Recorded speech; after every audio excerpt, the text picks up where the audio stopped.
बिस्मिल्लाहिर्रहमानिर्रहीम, अस्सलाम वालेकुम। आज की जो वीडियो है वो इसलिए अहम है कि जो पाकिस्तानियों जो आप लोगों के दुश्मन मुल्क हैं, दोनों मुल्कों की बहुत ज़्यादा सुबकी हो रही है और सुबकी हो रही है दुनिया में, लान तान हो रही है। और लान तान में आपको पता है पहले नंबर पे जो आया मुल्क वो है भारत।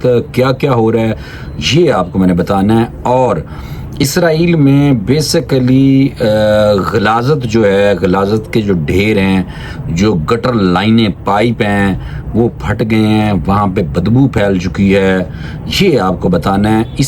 ये मैं दुश्मन मुल्क इसलिए कहता हूँ क्योंकि मैं नहीं चाहता कि कोई ऐसी बात इस प्लेटफॉर्म पे की जाए कि जिससे कोई लोगों में इश्ताल पैदा किया जाए। ऐसी हरगिज़ कोशिश नहीं है। लेकिन जो लोग ह्यूमन राइट्स की वायलेशन करते हैं और जो नहत्ते लोगों को कत्ल करते हैं और जो बहुत ढिठाई के साथ झूठ बोलते हैं और जो दूसरे मुल्कों के अंदर दहशतगर्दी की वारदातें कराते हैं, उनका नाम लेना इंतहाई ज़रूरी है। तो सबसे पहले मैं आपको बताऊं और साथ साथ यही बताना है कि इसराइल के बारे में जो दूसरे ममालिक हैं वो क्या सोच रहे हैं और फ़लस्तीन के हवाले से एक अहम मुल्क ने भी कुछ सोचना शुरू कर दिया है।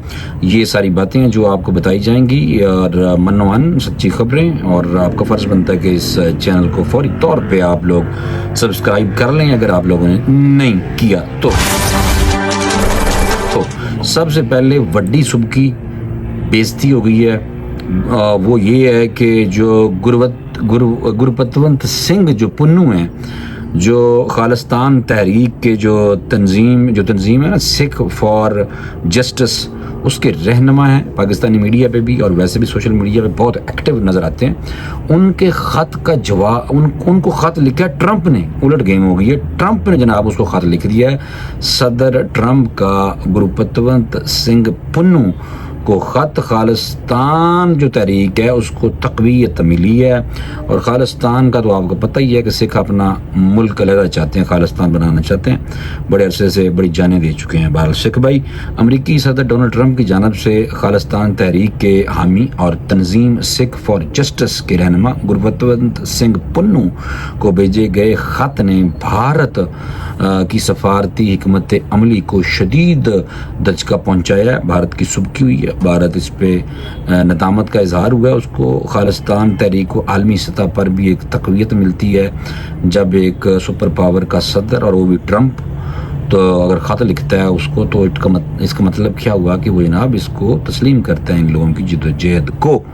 भारतीय हुकूमत जिस रहनुमा को 2020 में दहशतगर्द करार दे चुकी थी, ये वो वाले साहब हैं, इसे अमेरिकी सदर की जानब से बाज़ाब्ता ख़त का मौसूल होना ना सिर्फ सफारती लिहाज से भारत के लिए शर्मिंदगी का बायस है बल्कि जनाब बैन अवी सतह पर नई बहस भी जन्म ले चुकी है। और सदर ट्रंप ने ख़त में जो लिखा है वो मैं आपको बता देता हूँ। मैं अपने शहरियों, अपनी कौम और अपनी इक़दार को सबसे पहले रखता हूँ। जबकि अमेरिका महफूज होगा जब तभी दुनिया महफूज होगी। और उन्होंने कहा कि मैंने अपने शहरियों के हकूक़ और सलामती के लिए लड़ना कभी नहीं छोड़ूंगा। मैं ख़ात्मे अमरीकी इक़दार, तजारती पॉलिसी, टैरिफ, दफ़ाई अखराजात और ख़ारजा पॉलिसी से मुतल्लिक़ मौक़िफ़ भी वाज़ह किया गया, जिससे अंदाज़ा होता है कि सदर ट्रंप ने दाखिली तरजीहात के साथ साथ ऐसे मामलात पर भी राय देनी शुरू कर दी है जिसको भारत बहुत ही हसास समझता था। भारत कहता था तीसरा कोई मुल्क ना हो। तो अड्डा बदमाशी सी ना निकल गई है मेरे दोस्तों, भारत की बदमाशी निकल चुकी है, कोई भी नहीं मुँह ला रहा है इस मुल्क नूं। और ये ख़त ऐसे वक्त में सामने आया है जब 17 अगस्त को वाशिंगटन में खालिस्तान तहरीक के तहत रेफरेंडम का इनेकाद होना है, मुतवक्की है अभी। और सदर ट्रंप का ये पैगाम रेफरेंडम से कबल सफारती और सियासी हलकों में गैर मामूली अहमियत तक इख्तियार कर चुका है। ठीक है ना। दूसरी जानब भारत की जानब से बैन अवी सतह पर तहरीक खालिस्तान को दबाने की तमाम कोशिशें नाकाम हो चुकी हैं और अक़वाम मुत्तहिदा समेत कई आलमी इदारे जो हैं भारत के मौक़िफ़ को मुकम्मल तौर पर तस्लीम नहीं करते बल्कि कर ही नहीं पा रहे। और भारत की कमज़ोर सफारतकारी का एक बड़ा सबूत तस्वर किया जा रहा है जिसका ताज़ा मज़हर सदर डोनाल्ड ट्रंप का गुरपतवंत सिंह पुन्नू को लिखा गया जनाब ये ख़त है। तो एक दुश्मन हो गया ਤੁਹਾਡਾ, ਉਹਦੇ ਬਾਰੇ ਮੈਂ ਤੁਹਾਨੂੰ ਦੱਸਦਾ है। खालिस्तान की तहरीक को तक़वीत मिल चुकी है, भारत हर जगह से जनाब शर्मिंदा हो रहा है और झूठ जो बोलते हैं। अब अगले वीडियो में बताऊंगा कि अभी उनकी जो कांग्रेस है वहाँ पे तकरीरें क्या होने लगी हैं उनकी लोकसभा में कि जिससे बहुत ज़्यादा सुबकी हो रही है। جو ہوا کیا نام ہے اس کا مودی جو گجرات کا کسائی رہا اس کی حکومت کو سیدھا اسرائیل کی طرف منہ کرتے ہیں، کیونکہ بھارت اور اسرائیل دونوں آپس میں بھائی بنے ہوئے ہیں۔ ایک آپ کو پتہ ہے کہ مینڈا یعنی کہ ایک جو ہے وہ بیل کی پوجا کرنے والے بچڑے کی پوجا کرتے ہیں، اور دوسرے گاؤ ماتا یعنی گاں کی پوجا کر دیں، دونوں کا آپس رشتہ ہے کوئی۔ اسرائیلی شہروں میں گندے پانی کا سیلاب آ چکا ہے، دیکھیں نا، پھر بدبو پھیل گئی ہے۔ بیت شمش ہے وہ جناب بدبو میں ڈوب چکا ہے، اور مقبوضہ بیت شمش القدس گورنریٹ جو ہے میں سیوریج نکاسی کے نظام میں نامعلوم تکنیکی خرابی کے باعث گندے پانی کا سیلاب گلیوں میں پھیل گیا۔ عبرانی ذرائع جو ہیں وہ بتا رہے ہیں، جو سوشل میڈیا عبرانی وہ بتا رہا ہے، صہیونی حکومت کی واٹر اینڈ سیوریج کمپنی نے اعلان کیا کہ ماہرین ان نامعلوم خرابیوں کو جلد از جلد دور کرنے کی کوشش کر رہے ہیں، تاہم کئی دن گزرنے کے باوجود جناب مسئلہ حل نہیں ہو سکیا، تو بدبو پھیلی ہوئی ہے بہت شدید گندی اسرائیل کے اندر۔ ان علاقوں کے شہری انفراسٹرکچر کو اسی نوعیت کی غیر معمولی اور نامعلوم خرابیوں کا سامنا ہے۔ اب نامعلوم کون ہو سکتے ہیں؟ آپ کو پتا سارا کچھ جو ہے، گٹر لائنیں ہوں، ریلوے ہو، پانی کا نظام ہو، یہ سارا آن لائن ہے، کمپیوٹرائز، تو ہیکر باقی آپ سمجھ جائیں، اور خرابیوں کا سامنا جو ہے وہ ہے، اور جن میں بغیر اطلاع بجلی بھی چلی جاتی ہے، پانی کی فراہمی بھی منقطع ہو جاتی ہے، اور سگنل مسائل کی وجہ سے ریل سروس کی منسوخی شامل ہے۔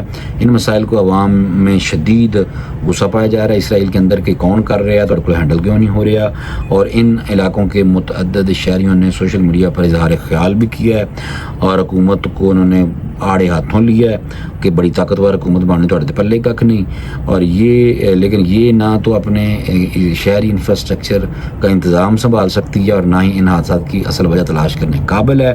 اس بد انتظامی نے شہری زندگی کو ناقابل برداشت بنا دیا، تو اسرائیل میں یہودی جو ہیں وہ اپنی حکومت کو گالاں کاٹ رہے ہیں فی الحال، دیکھیں۔ اور ایک ویری امپورٹنٹ خبر جو ہے وہ برطانیہ سے ہے کہ جو برطانیہ ہیں وہ فلسطینی ریاست کو باقاعدہ تسلیم کرنے والا ہے یا نہیں، یہ بہت اہم خبر ہے۔ اس کی وجہ یہ ہے کہ فرانس کے کیمرون جو صدر ہے، اس نے جب فلسطین کے حق میں کچھ بیان دیے ہیں ان کی آزاد فلسطین کے حوالے سے، تو ٹرمپ نے برا منایا، لیکن یہ جو برطانوی وزیر اعظم کیئر سٹارمر ہے، اس نے فلسطینی ریاست کو باقاعدہ طور پر تسلیم کرنے پر غور کر دیا ہے۔ 2 سینئر حکومتی عہدیداروں نے پیر کو اس بات کی تصدیق کی ہے، جس کے پیچھے غزہ میں بڑھتی ہوئی انسانی بحران اور عوامی دباؤ کا بڑا ہاتھ ہے۔ اور دوسرا میں آپ بتاؤں کہ خارجہ پالیسی میں ایک اہم جو تبدیلی کی علامت ہے، کیونکہ 250 سے زائد ارکان پارلیمنٹ بشمول حکومتی جماعت لیبر پارٹی کے کچھ ارکان نے حکومت سے فلسطین کو تسلیم کرنے کی اپیل کی ہے۔ یہ مطالبہ اس ہفتے ایک اہم اقوام متحدہ کانفرنس سے قبل سامنے آیا، جو 2 ریاستی حل کو دوبارہ زندہ کرنے پر مرکوز ہوگی۔ تو یہ جو خبریں تھیں یہ بہت اہم تھیں، سچی خبریں تھیں، زیادہ تجزیہ نہیں اپنا جڑیا، اور میں نے آپ کو صرف بتا دیا ہے کہ جس کا کوئی نہیں ہوتا، جس کی کوئی ملک کی کوئی ہیلپ نہیں اگر کر رہا، غزہ کے لوگوں کی پریکٹیکلی اوپر ایک ذات بیٹھی ہے، وہ گیم کسی وقت بھی بدل سکتی ہے۔ مجھے اجازت دیں، انشاءاللہ اگلے ویلاگ میں دوبارہ ملاقات کریں گے۔ اللہ حافظ۔